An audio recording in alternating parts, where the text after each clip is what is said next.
শ্রদ্ধেয় এম শাহ আলম চট্টগ্রাম থেকে আমাদের মাঝে এসেছেন তার অভিজ্ঞতা জানাতে।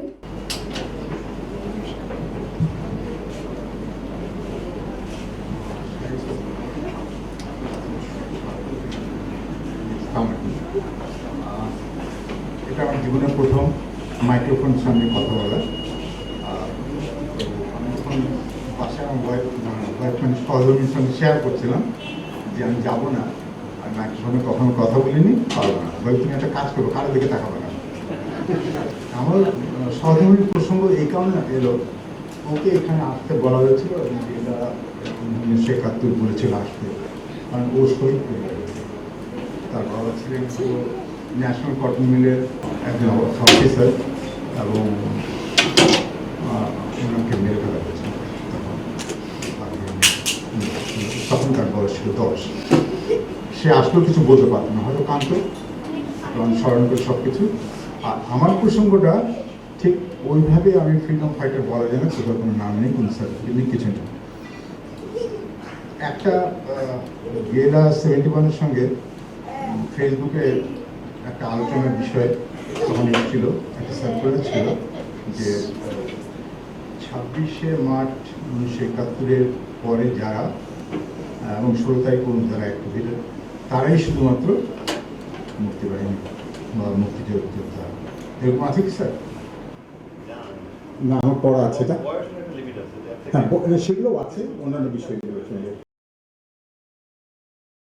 এই নিয়ে ওনার সঙ্গে কথা বলতে উনি বললো কি এটা আমি লিখবো। তখন আমি বললাম না, লেখার দরকার নেই, এটা অপু একজন আছে, সে ইউএসএ থাকে, ও সংক্ষিপ্ত ছিল, ও সে লিখবে।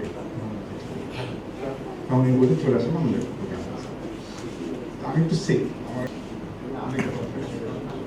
বাইপাস, হার্ট অ্যাটাক হচ্ছে দুবার, ডায়াবেটিস, তারপর আরও অন্যান্য, তবে চিরাতে চলে গেলাম। আসলে এখানে আমরা শুরু করেছিলাম, বলতে পারেন যে স্টেডিয়াম যেদিন খেলাটা হচ্ছিল 1 মার্চ, সেদিন কিন্তু দুপুরের দিকে বোধহয় বেলা 1টার সময়, আমি ঠিক জানি না আমার কথা কেউ শুনতে পাচ্ছেন কিনা, কারণ মাইক্রোফোন সামনে আমি কখনো বলিনি, আমি নিজেও আমাদের ভালো করে শুনতে পাচ্ছি না। আমরা শুনতে পাচ্ছি, আমাদের খুব ভালো লাগছে। Thank you. যদি আপনি পাচ্ছেন দেখতে, থ্যাংক ইউ। আচ্ছা, তারপরে কি হলো যে হঠাৎ দেখলাম যে তখন খেলা দিতে কিন্তু মানুষের সঙ্গে একটা ট্রানজিস্টার থাকতো সঙ্গে, কেন আমি বুঝতে পারতাম না কে বোলিং করছে কে ব্যাটিং করছে। ওখানেই খবরটা পেলাম যে এই ধরনের খবরটা 3 তারিখ কোনো হচ্ছে না। তখন কি করলো, খেলাটা পুরোপুরি পণ্ড হয়ে গেল, আমরা হইচই করে বের হয়ে গেলাম। আমি যখন সেকেন্ড ইয়ার করি যখন কলেজে, তখন বেরোয় জানলাম যে বঙ্গবন্ধু হলো কুরবানি করতে আছেন, সবাই ওখানে দৌড়ে গেলাম। উৎসাহী কিছু ছেলে পেলে ওখানে বিল্ডিং কনস্ট্রাকশন ছোটখাটো রড টড নিয়ে ভাঙচুর করলো শুনলাম। তবে ওখান থেকে তেমন কোনোভাবেই আমাদের কোনো কিছু করতে বলা কিন্তু হয়নি। সামান্য আক্ষেপ বা অন্য কিছু বলা হচ্ছিল, আমি জানি না, আমি নোট করে নিয়ে আসছিলাম, ওটা কিন্তু বলতে পারতাম, শর্ট মেমোরি কিছু কাজ করে আমার। তারপরে সেখান থেকে আসার পরে 2 তারিখে যখন প্রথম ফ্ল্যাগটা উঠল, তখন কিন্তু কিছু কিছু ব্যাপারে বলা হয়েছিল। ফ্ল্যাগ তখন আমরা ছিলাম, সে সময় আমরা মিছিল একটা হয়েছিল বড়, অনেক বড় মিছিল। সেই মিছিলটা সমগ্র নিউ মার্কেটের পাশ দিয়ে, বোধহয় ইডেন গার্লস কলেজের পাশ দিয়ে ওল্ড টাউনে চলে গিয়ে, তারপরে ওটা বোধহয় কিছু টুকরো হয়ে বাজার মোড় পর্যন্ত গিয়েছিল। ডায়াবেটিসের কারণে আমার ঠোঁটগুলোকে শুকাচ্ছে আর কি। তো এই অবস্থায় যখন 2 তারিখে পরে, সরি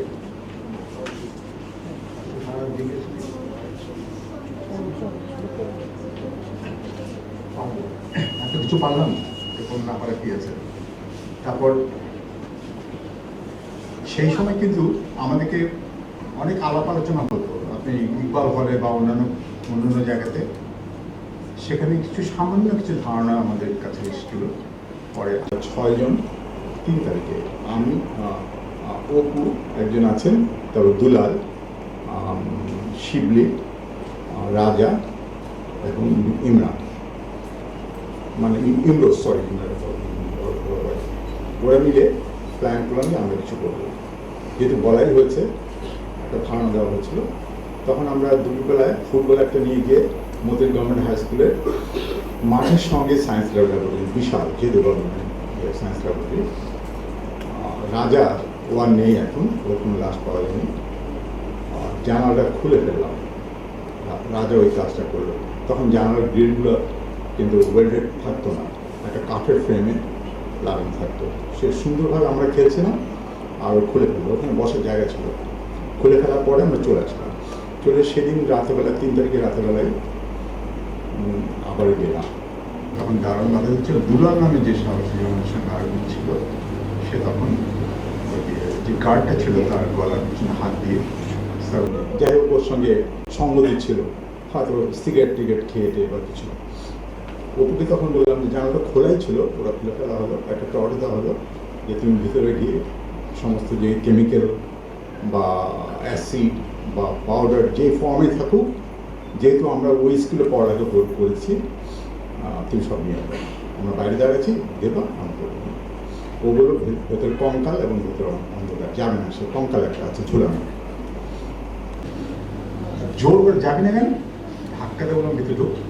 তারপরে সে গেল, গিয়ে আনলো, একবার করে দিচ্ছে। আমরা তখন জানি না যে ওটার মধ্যে কী আছে, যে ওটা একসঙ্গে মিক্সড আপ হলে আমরা যাবো করে।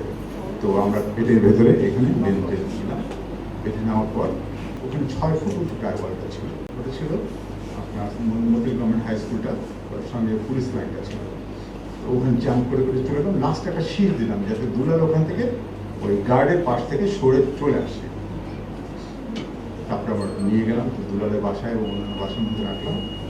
আমরা 4 তারিখে বোধহয় 10টা 11টা থেকে প্রথম কিন্তু বমটা ব্লাস্ট করলাম মজুর কলোনি, বিল্ডিং নাম্বার মনে নেই, উপরে বিল্ডিংয়ের সামনে।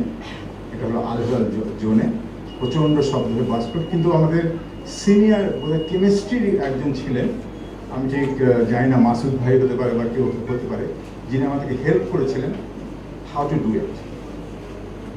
আমরা তখন এত কিছু হ্যান্ডেল করার মতো গিয়েছিলাম না, কিন্তু আমার মনে হয় যে একটা বাল্ব ইউজ করেছিলাম ফর অ্যাসিড, এবং নিচে খুঁড়ে পাউডারটা দেওয়া হচ্ছিল, তারপর প্লাঞ্জার টাইপের বা কিছু দিয়ে যাতে হিট করা হবে, যাতে অ্যাসিডটা বের হয়ে যাবে, বমটা ব্লাস্ট করে।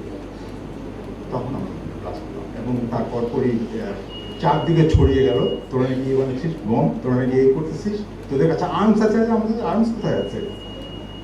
তারপরে আরও কিছু করলাম, যে সাবান দিয়ে কেরোসিন তেলের সঙ্গে মিক্স করে ওয়াল পোড়াবার জন্য, ওয়াল তো পেট্রোলে পড়ে না, ওই জিনিসগুলো দিয়ে আর কিছু ট্রেনিং ছিল। এর মধ্যে ছড়ানো শুরু করলো 7 মাসে। বঙ্গবন্ধুর ভাষণ শোনার পরে আমাকে সবাই ধরা শুরু করলো। আমি 9 মাস চলে গেলাম নকলে, ওখানে অনেকদিন ছিলাম, ওখানে চেষ্টা করেছিলাম যে সবাইকে একত্রিত করতে, কিন্তু খুব দূর হয়ে যাওয়াতে শহর থেকে।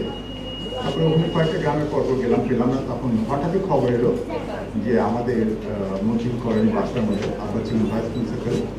তো ওই সবাইকে মানে আমি যদি ফেরত না আসি তাহলে আমার বাকি 5 ভাই বোন এবং বাবা মাকে ধরে নিয়ে যাবে। একটা সময় দিল, চাচা আমাকে নিয়ে আসলো, আমি মাইন্ড দিয়েছিলাম। নিয়ে আসার প্রথম দিন ছিলাম থেকে, তারপর দিনই ধরা পড়লাম, কারণ বললো যে মুক্তিযোদ্ধা কমান্ডারকে ধরতে পারছে, যে জিপটা। খুব খুশি। যাই হোক 4-5 ঘন্টা আটকে থাকার পরে ছাড়া পেলাম কোনো কারণে, আমার একজন সঙ্গী।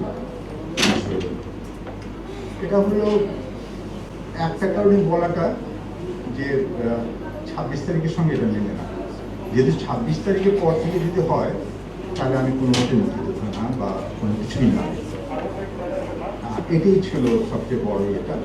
তারপরে স্যার বলতে গেলে একটা সৌভাগ্য ছিল, আমাকে আজিজ কমান্ডার, উনি হলো সম্ভবত বাসাবোর দিকে বা ওখানে কোনো কিছু ওই দিককারই ছিলেন, পছন্দ করতেন খুব, প্রায় জিপ পাঠানোর আমাকে নিয়ে যেতেন।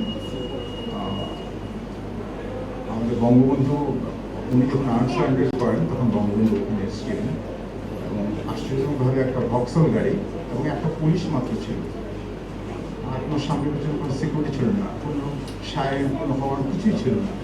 কি সাহসে আমি অবাক হয়ে গেলাম যে একজন পুলিশ আর উনি, আর আর্ম ভরা, মানে ফুটবল খেলার মাঠে, মানে সমস্ত মাঠ ভরা, লাইট মিডিয়াম হেভি মোটর সবই ছিল।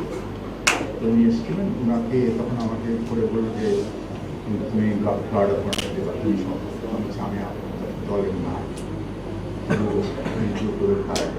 ব্লাড অ্যাপয়েন্টমেন্ট দেওয়ার সময় উনি যখন পাশ দিয়ে গেলেন আমি ভয় ওনাদের তাকাতে পারবো না। খুব ইচ্ছা ছিল একবার কাছাকাছি দেখার, চেহারাটা দেখার জন্য।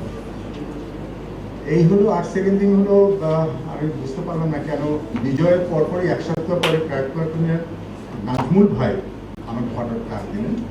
অনেকে মিলে আমরা ধরে নিয়ে গেলাম, মানে আমরা 5টা রাইফেল ধরে দিল, বললো কি এখন তো ল অ্যান্ড অর্ডার নেই, পুলিশ নেই, তুমি এদের যদি 5জন নিয়ে তুমি যাতে টিম করে যদি আমাদের কলোনির আলাদা জোনটাকে যদি একটু রক্ষা করো, মানুষের সাথে আনসার যখন তখন একটা যে কোনো বাসায় অ্যাটাক হয়ে অনেক কিছু পারে হতে, তখন সারা জেগে পাহাড় দিলাম। তো ওটাই অবাক হলো, মনে হয় জিজ্ঞেস পারলাম না নেই যে আপনি আমাকে কেন পছন্দ করেছেন এই 5জন ইয়ে বানাবার জন্য,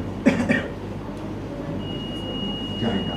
তবে স্যার আমি স্যার মুক্তিযোদ্ধা, মানে জাস্ট আর এটা ঘুরে আছে খুব শক্ত করে যে আমি সাহস পাচ্ছিলাম না। আর আমার কোনোদিন এভাবে সম্মান সম্মানিত করেনি কেউ। ফার্স্ট টাইম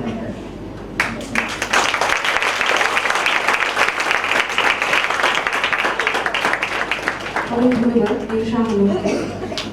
তিনি বলছিলেন যে তার স্ত্রী এখানে আসলে কথা বলতে পারতেন না, কাঁদতেন।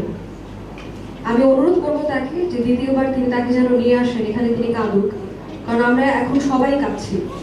আমার মনে হয় হৃদয়ের রক্তক্ষরণের চেয়ে বড় কান্নার কিছু আসলে হতে পারে না।